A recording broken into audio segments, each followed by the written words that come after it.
반갑습니다. 9월 17일 새벽입니다. 오늘 본문 말씀은 시편 6편 8절에서 10절을 읽어드리겠습니다. 7절부터입니다. 내 눈이 근심으로 말미암아 쇠하며 내 모든 대적으로 말미암아 어두워졌나이다. 악을 행하는 너희는 다 나를 떠나라. 여호와께서 내 울음소리를 들으셨도다. 여호와께서 내 간구를 들으셨으며 여호와께서 내 기도를 받으시리로다. 내 모든 원수들이 부끄러움을 당하고 심히 떨며 갑자기 부끄러워 물러가리로다. 아멘. 다윗은 깊은 죄를 범했을 때에 두 가지의 큰 어둠의 폭풍이 밀물처럼 마음에 영혼에 스며들어왔습니다. 첫째는 하나님이 자신을 버리지 아니할까, 하나님이 자신의 생명을 거두어가지 아니할까. 실제로 시편 기자의 간절한 기도 속에는 하나님이여, 나를 늙어 백발이 될 때에도 나를 버리지 말라고 하는 그 간절한 기도는 우리의 신앙생활에 대단히 중요한 이슈가 되는 거죠. 내가 이 세상에서 세상 사람들이 아무리 부러워할 만한 부귀와 영화를 가졌다 할지라도 하나님 앞에 버림당하고 차단되었으면 인생은 소망이 없습니다. 끝이 됩니다.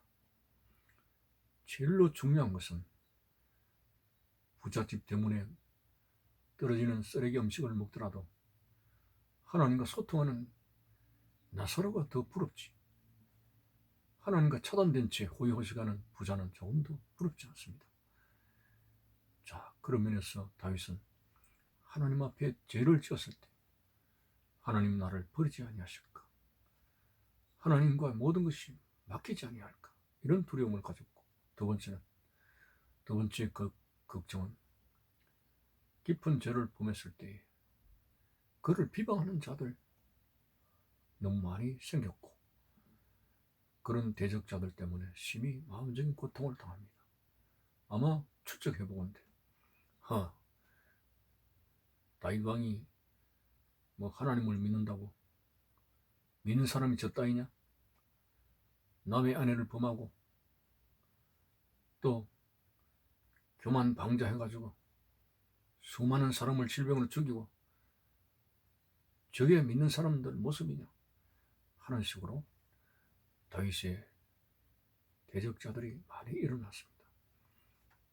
그것이 두 가지의 고통이었습니다. 오늘 본문에는 그것을 하소연하는 기도의 내용이 보입니다. 7절에 내 눈이 근심으로 말미암아 쇠하며 내 모든 대적으로 말미암아 어두워졌나이다. 다윗이 깊은 범죄에 떨어졌을 때 무엇 때문에 근심하는가? 서두에 말씀드린 대로 하나님이 자신의 삶을 종식시킬까 하는 것과 오늘 그의 대적자들이 너무나 그를 심적으로 힘들게 할 때 근심을 했다고 말하는 것입니다. 내 눈이 근심으로 말미암아 쇠하며 그리고 내 모든 대적으로 말미암아 어두워졌나이다. 시력을 이야기하는 거 아니죠. 마음이 캄캄하다는 거죠.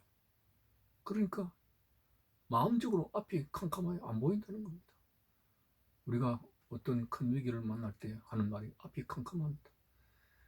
다윗은 커다란 범죄에 떨어졌을 때 이런 두 가지의 근심으로 앞이 캄캄합니다. 자, 그는 다윗은 계속 기도합니다. 8절에 악을 행하는 너희는 다 나를 떠나라. 여호와께서 내 울음소리를 들으셨도다. 내가 비록 그렇게 도의적으로 윤리적으로 용납될 수 없는 범죄를 했다.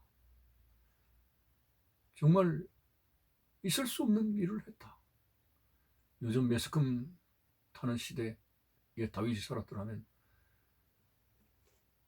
그리고 다윗이 모 교회 성직자였더라면 아주 파렴치한 인간이라고, 어떻게 다윗 목사가 저럴 수가 있느냐라고 온갖 손가락질을 받게 될 것입니다. 그러나 다윗은 나를 비방하는 자들이여, 여호와께서 내 울음소리를 들으셨도다.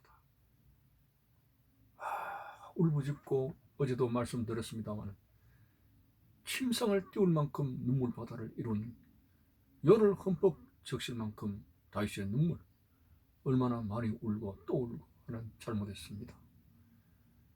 이렇게 울음을 터뜨렸을 때 다윗은 확신했습니다. 하나님의 인자와 긍휼로 하나님께서 나를 불쌍히 여기시고 내 울음소리를 들으시고 다시 회복시켜 주시는 하나님을 확신했습니다. 그런 하나님의 인자와 긍휼을 믿었기 때문에 다윗은 자신을 비방하는 사람들에 대해서 단호하게 하나님 내 울음소리를 들으시고 나를 용서하셨기 때문에 나에 대해서 더 이상 씹지 마라, 완고하지 마라, 그렇습니다. 오늘 저와 여러분들은 투명하게 우리의 행실을 세상 사람들이 공개된다고 하면 어떻게 신자가 저럴 수 있느냐라고까지 참 비방을 들을 수도 있습니다. 그러나 우리는 남들이, 세상 사람들이 알지 못하는 예수 그리스도의 보혈이 있습니다.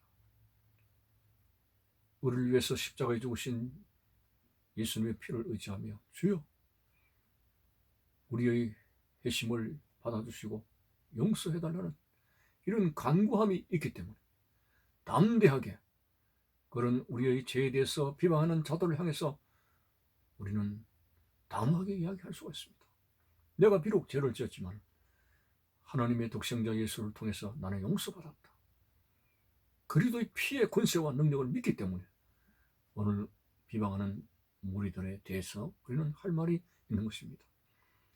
더욱 여러분들 회심하여 점진적으로 말씀대로 살아가며 우리의 인격이 성숙하는 것도 중요하지만 비록 넘어졌지만 주님의 피를 의존하여 항상 주님의 피에 대한 확신을 가지고 새롭게 출발하는 7.8기의 신앙의 용기가 더욱 필요하다는 거 명심해야 됩니다. 9절에 다윗은 말합니다. 여호와께서 내 간구를 들으셨으며 여호와께서 내 기도를 받으시리로다. 그렇습니다. 우리는 하나님의 속성을 보면 너무나 긍휼과 인자심이 넘쳐납니다. 비록 우리가 본의 아니게 죄를 지었을지라도 겸비한 모습을 가지고 세리처럼 가슴을 치면서 내가 무슨 할 말이 있겠습니까? 하나님 불쌍히 여겨달라고 막 가슴을 치면서 우는 세리의 손을 주님이 들어주었습니다. 교만방자해서 나는 뭐 의가 어떻고 금식이 어떻고 하는 바리새인들을 오히려 꺾었습니다. 중요한 것은 죄를 짓는 것도 문제지만 죄를 지으면서 인정하지 아니하려는 교만이 문제입니다. 우리는 하나님 앞에 겸손하게 겸비하게 나갔어요. 아합을 보십시오. 아합이 나봇의 그 포도원을 이세벨의 계략을 통해서 그 사람을 죽이고 포도원을 강탈했을 때 엘리야를 통해서 하나님이 심판하시겠다 했지만 그가 죄를 덮어쓰고 옷을 찢고 천천히 걸으며 겸비한 모습을 보였을 때 하나님은 이내 심판의 마음을 돌이키시고 용서하시는 모습을 보게 됩니다. 여러분, 적반하장식으로 죄를 지은 사람이 하나님 앞에 큰 소리 치지 마십시오. 우리는 죽어도 할 말이 없습니다. 하나님 긍휼히 여겨주셨어. 오늘 또 내 삶에 함께 해주셨어. 지은 죄로 인해서 하나님 나를 버리지 마시고 늘 주님과 함께하는 생활이 되게 해주셨어. 주님의 피공로 의지에서 언제나 예배하고 우리의 기도가 막히지 아니하고 우리의 신앙생활이 막히지 아니하도록 성령의 역사심을 통해서 회복시켜 주시는 은혜를 더해달라는 그런 우리의 간구함이 있어야 되겠습니다. 다윗은 확신했습니다. 하나님의 긍휼에 대해서 확신했습니다. 비록 죄를 지었지만 하나님이여, 여호와께서 내 기도를 받으시리로다. 10절에 내 모든 원수들이 부끄러움을 당하고 심히 떨미어 갑자기 부끄러워 물러가리로다. 다윗이 이중적인 인간이라고 위선자라고 얼마나 말을 많이 하겠습니까? 그런 큰 죄를 범한 다윗을 향해서 누가 칭송하겠습니까? 그렇지만은 다윗은 심히 오히려 원수들이 부끄러움을 당하고, 다윗을 비방하는 원수들이 부끄러움을 당하고 심히 떨고 그들이 물러가리로다 하고 했습니다. 왜? 비록 죄를 지었지만은 회심하는 나를 긍휼히 여겨주셔서 내 편이 되시는 하나님께서 자신의 대적자를 물리쳐 주시는 하나님의 은혜를 그가 소망했기 때문에 그렇습니다. 욥이 온갖 환난을 당했을 때 그 친구들이 왔습니다. 네가 죄를 짓지 않고 이런 엄청난 고난이 있을 수 있느냐라고 정죄를 하죠. 그러나 하나님께서는 욥을 비난하는 그런 사람들을, 그 친구들을 오히려 물리치시고 오히려 욥을 통해서 그들이 속죄받을 것을 명했습니다.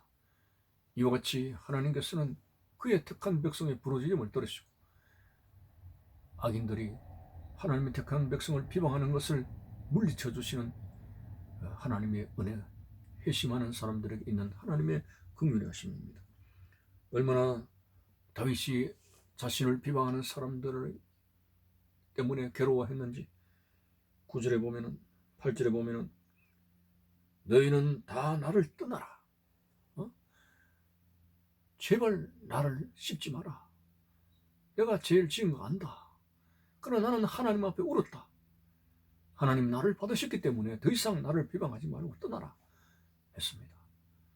여러분, 오늘 우리는 항상 하나님의 긍휼을 바라보면서 죄를 지었기 때문에 더 사탄의 굴레로 들어갈 것이 아니라 언제나 낮은 자세로, 겸허한 자세로 하나님 앞에 엎드려 갈 수 있는 그런 마음을 가지고 살아갈 때 치유하시는 하나님, 영육간에 우리를 치료해 주셔서 다시금 순례자의 길을 걸어가도록 하시게 될 것이고, 우리를 성령의 불기둥과 구름기둥의 역사로 우리를 인도하시게 될 것입니다. 어떻게 완벽하게 살아갈 수 있습니까? 우리가 죄 짓지 아니고 어떻게 살아갈 수 있겠습니까? 넘어지더라도 다시 일어설 수 있는 용기가 중요합니다. 사탄의 전략은 우리로 하여금 죄를 짓게 해서 일어나지 못하도록 만듭니다. 너 같은 녀석이, 너 같은 죄인이 무슨 교인이라고 또 위선스럽게 교회를 나오느냐, 이렇게 가책을 가지고 우리를 매장시킵니다. 하나님의 긍휼을 바라보십시오. 하나님 인애를 바라보시고 오늘 더없이 계속적으로 실전팔기하면서 절대로 하나님을 놓지 마십시오. 예수 그리스도의 십자가를 놓지 마십시오. 주님께 붙들림 받고 우리가 주님을 붙드는 이 믿음의 생활로 모든 사탄의 근모술수와 정죄를 물리치고 믿음으로써 하나님의 백성으로서 언제나 주님 안에서 살아갈 수 있는 여러분들 되시기를 바라는 것입니다. 감사합니다.